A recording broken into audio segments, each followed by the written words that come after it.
গরম গরম ধোয়া ওঠা সিঙ্গারা কার কার ভালো লাগে তা কিন্তু অবশ্যই জানাবেন। আজকে ধোয়া ওঠা গরম গরম সিঙ্গারা রেসিপি নিয়ে হাজির হয়ে গেলাম। বিকালে অনেক সময় মনে হয় কি খেলে ভালো লাগবে। তাই এরকম গরম গরম ধোয়া ওঠা সিঙ্গারা তৈরি করে নিলে কেমন হয়। আসসালামু আলাইকুম বন্ধুরা, চলুন আজকে দেখিয়ে দেই আমি কিভাবে খুব সহজভাবে আলু এবং আটা বা ময়দা যেকোনো একটা দিয়ে তৈরি করে নিতে পারবেন এই মজার গরম গরম সিঙ্গারা।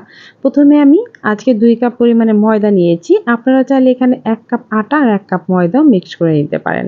আর দিয়ে দিলাম আমি স্বাদ মতো একটু লবণ। আর দিয়ে দেব ২ চামচ পরিমাণের রেগুলার সয়াবিন তেল।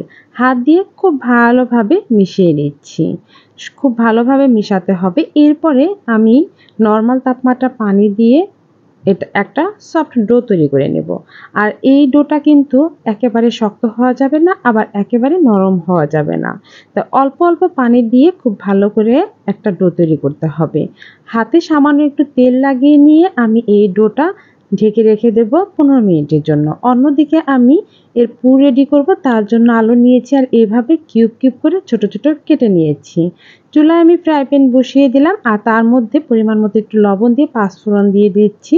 আর পাঁচফোড়নটা কিন্তু এই সিঙ্গারার যদি ফোড়ন হিসেবে দিয়ে থাকেন তাহলে খুবই ভালো লাগে। পেঁয়াজ কুচি, কাঁচামরিচ কুচি দিয়ে হালকা নেড়েচেড়ে ১ চামচ পরিমাণে আদা রসুন পেস্ট দিয়ে দিলাম। এরপরে দিয়ে দিচ্ছি 1/2 চামচ করে গুঁড়া মসলা, 1/2 চামচ ধনিয়া গুঁড়া, 1/2 চামচ হলুদ গুঁড়া, 1/2 চামচ মরিচা গুঁড়া, 1/2 চামচ পরিমাণে দিয়ে দিব ভাজা জিরে গুঁড়া। সামান্য একটু নেড়েচেড়েই এর মধ্যে দিয়ে দেব সেই কিউব করে রাখা আলু। আলুগুলো কিন্তু আগেই কেটে ধুয়ে পরিষ্কার করে পানি ঝরিয়ে রেখে দিয়েছিলাম। এখন স্প্যাচুলার সাহায্যে খুব ভালো করে একটু নেড়েচেড়ে পানি দিয়ে এটা সিদ্ধ করে নেব।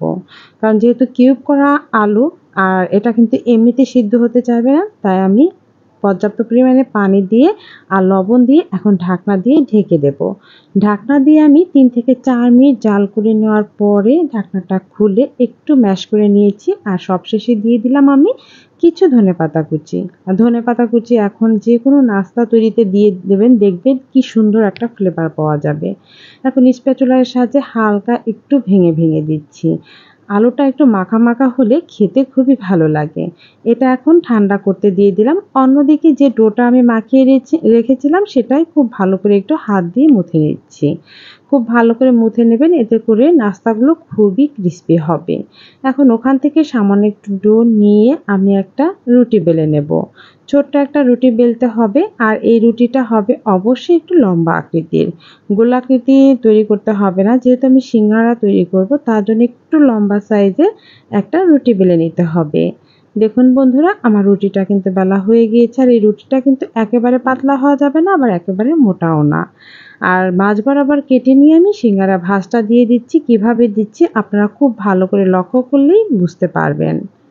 দেখুন একটা কিন্তু সিঙ্গারা ভাঁজ দেওয়া হয়ে গিয়েছে। এর মাঝ বরাবর আমি এখানে পুর দিয়ে দেব। যেহেতু বাসায় তৈরি করছি সেক্ষেত্রে আমি পুরটা একটু ভালো পরিমাণেই দিয়ে দিয়েছি। চারপাশে একটু পানি লাগিয়ে দিচ্ছি আর ভাঁজটাও কিভাবে দিচ্ছি দেখুন, একেবারে সহজ পদ্ধতিতে সিঙ্গারা তৈরি করে নিচ্ছি। আপনারা খুব ভালো করে লক্ষ্য করলেই বুঝতে পারবেন। একটা সিঙ্গারা কিন্তু আমার তৈরি হয়ে গেল, আরও একটা আমি দেখিয়ে দিচ্ছি। এভাবে ২ সাইডের অংশটা নিয়ে লাগিয়ে দিতে হবে।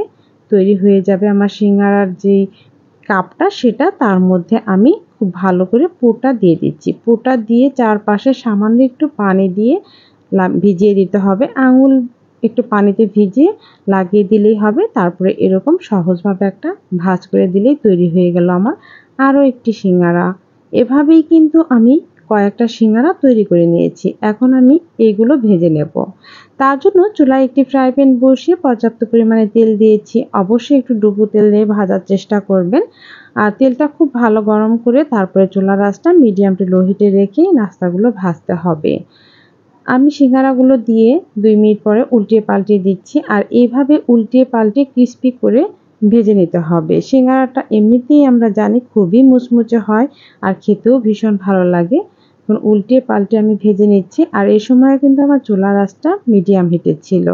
মিডিয়াম হিটে রেখেই এই নাস্তাগুলো খুব ভালো করে ব্রাউন কালার করে ভেজে নিতে হবে। ভাজা হয়ে গিয়েছে, তেল ঝরিয়ে আমি উঠিয়ে নিচ্ছি। আর খুব সহজেই দেখুন আমার কতগুলো সিঙ্গারা বাসায় তৈরি করা হয়ে গেল। আপনারাও কিন্তু এভাবে তৈরি করে নিতে পারেন এবং সসের সাথে খেতে এগুলো অসাধারণ লাগে। বাসায় মেহমান আসলেও তৈরি করে দিতে পারেন। ছোট থেকে বড়রা সবাই খুবই পছন্দ করবে হাতে তৈরি এরকম মজাদার ক্রিসপি সিঙ্গারা। অনেক গরম ছিল, তারপরেও আপনাদের ভেঙে দেখালাম। রেসিপিটা কেমন লাগলো তা কিন্তু কমেন্টসে জানাতে ভুলবেন না। সবাই ভালো থাকবেন, সুস্থ থাকবেন। আবারও হাজির হয়ে যাব নতুন রেসিপি নিয়ে। আল্লাহ হাফিজ।